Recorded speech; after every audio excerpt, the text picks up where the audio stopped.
Gülistan körmügen bulbul ey baharning kadrini bilmese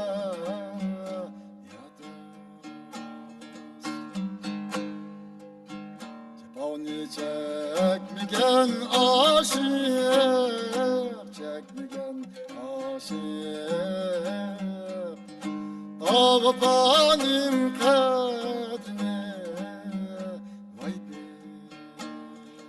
bilmez Asminim de aybamı birinizde cay Kızılgildek boyan dinle can aydan ay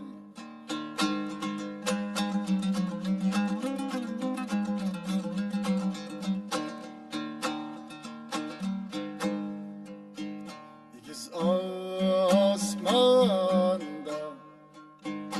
altır yok ey kader yada altır yok yada Kıva bulsun cimi alem acmi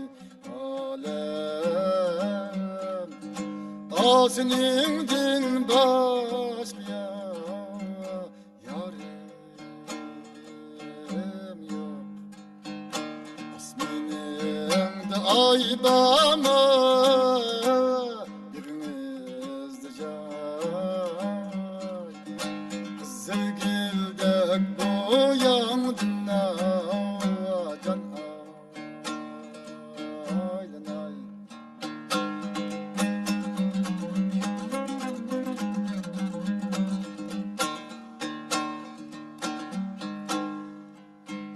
Yarım sen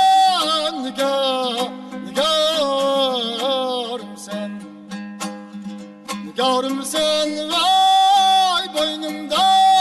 tümarım sen Akşimi karanlıkta yandırgan çırağım sen Yandırgan çırağım sen Analık bak gül saçtım Bak benge kucak açtım Bak benge